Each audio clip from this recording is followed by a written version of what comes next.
Then I was talking to him about the Peshitta. He said, we don't use the Peshitta. The Peshitta Aramaic text. Let me stop you here. This is the Mukhtar of the Syrian Orthodox Aramaic speaking church in Jerusalem. And the head scholar of the Syrian Orthodox Church. In Jerusalem. In Jerusalem. Wow. He is the top of the entire school. Wow. Okay? He is an old man. He's in his 80s. Okay? Okay. And he said, we don't use the Peshitta. The Peshitta is a later Aramaic translation from the Greek. Look, I've spoken to scholars about this, and in fact, I sat down with this scholar at the Hebrew University of Jerusalem, and I told him, I said, you know, look, I've been, you know, people have suggested that this Aramaic Peshitta is the original Aramaic that Jesus, that Yeshua spoke and taught, and that the Greek is a translation from the Aramaic. And this guy was an Aramaic scholar, specifically of Syriac Aramaic, which the Peshitta is written in.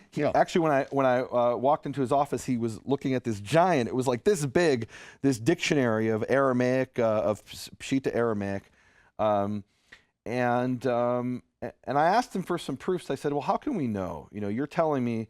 I mean, look, people will tell you that this Hebrew Matthew, that this isn't the original Matthew, that it was written in Greek.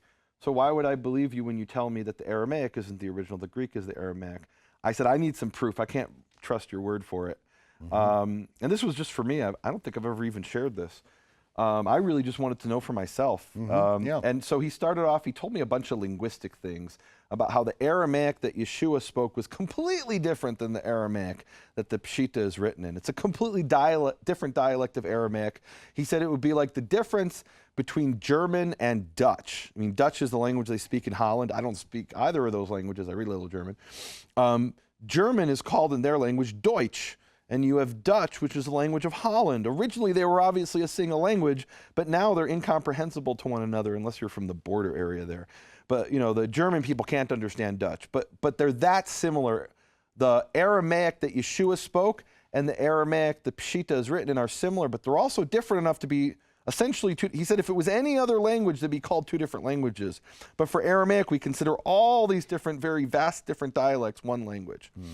And he gave me specific examples I won't go into, but you know, you could look up at any Peshitta grammar, it'll tell you what those differences are. They're profound differences.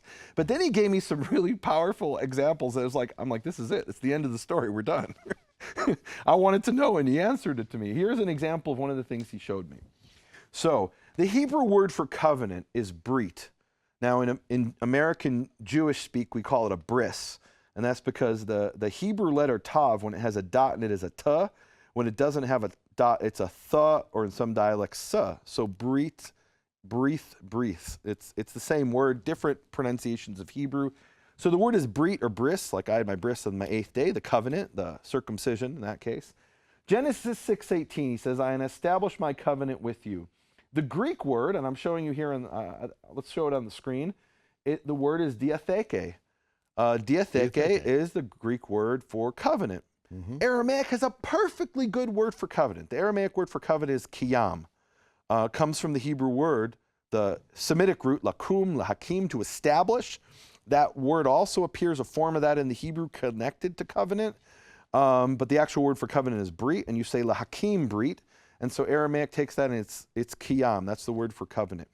So if you looked in well, let's look in the Targum. That's the ancient Jewish translation of the Tanakh. And there in the very same verse, Genesis 6:18, it says, Ve'akem yat kiyami, and I establish my kiyam, my brit, my covenant. Okay. If you looked in the Peshitta, if it was a translation, or sorry, if it was the original Aramaic, you would expect the word kiyam to be used all over the place as the word for covenant. Like in the New Testament. Right, New Testament. In Matthew, etc. Right. Now, okay, so Matthew 26:28, I'm just choosing a verse here that has the word covenant. It says, Yeshua says here, for this is my blood of the covenant.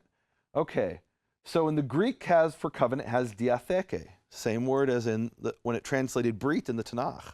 So we have Hebrew brit, Aramaic kiyam, Greek diatheke. What do you think you have in the Peshitta? The Peshitta is Aramaic. Some people say it's the original Aramaic that Yeshua spoke. surely you have the word kiyam, the Aramaic word for brit, Yeah, and that would be a great word because also you get from that the word lakum, which means to rise up. So if the word covenant were connected to rise up, and Yeshua is saying, this is the blood of my rising up of my covenant, that would be a powerful message. But in the Pshita, you don't have kiyam, you have diatheke. Well, it's Greek. It's the Greek word for covenant. So I'm sitting there with In this Aramaic. In Aramaic, I'm sitting there with this professor of Hebrew University and saying, how can I know? I can't just take your word for it. People say the same thing about Hebrew Matthew. Show me definitive proof. And he shows me this, and I'm like, so we're done. I said, okay, I need a second witness. He gives me a second piece of evidence, and this was a long conversation. I'm not going to bring all of it. Second witness, he says, okay, Nehemiah, what's the Hebrew word for law? I mean, we were speaking in Hebrew. He didn't actually say that. He said in Hebrew, the word for law is Torah, obviously. The word in Aramaic is oraita. It's a very common word in Jewish usage. Oraita is the word for Torah. It's from a similar root. Perfectly good word for Torah.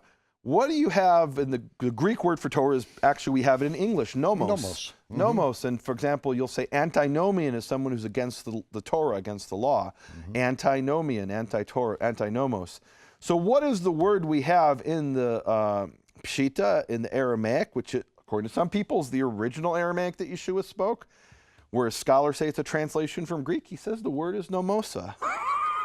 What? Nomosa. Nomosa. The Greek word. Greek word is written in Aramaic letters in the Pshita. So I'm sitting with this guy, and I'm like, okay, we don't even need to go any further. And we do. We sat for quite a long time, and we talked about other things. But I'm like, just from those two things, those two key concepts in both the Tanakh and the New Testament, covenant and law, Torah, and they're translated with Greek words rather than Hebrew words. That to me, that was the definitive proof. See, because of his lack of English and my lack of Aramaic, he just said, we don't use it. It's, it is a translation of a later Greek text because things that weren't found in the early Greek text and are found in later Greek text are found in the Peshitta. So, that is something I've known for a long time. But he said, no, we don't use it. It's not, we use a different Aramaic text altogether. And don't misunderstand me. The Pshita absolutely has value. When I was working on the Dead Sea Scrolls, one of my jobs was scholars would submit these transcriptions of these Dead Sea Scrolls.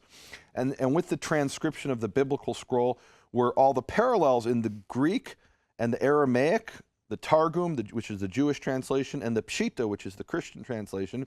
And my job was to go check and see, first of all, does it say that in the scroll?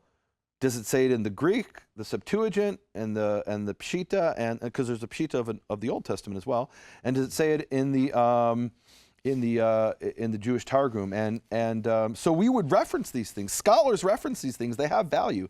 As you mentioned, the Pshita is a translation of a Greek text. The Greek text has changed over time. So the Pshita is looked at what they call a version, which is a version meaning a witness to the Greek. Sometimes you'll find things in Latin that in what's called the Old Latin that testify to an earlier Greek text than what survived in the Greek.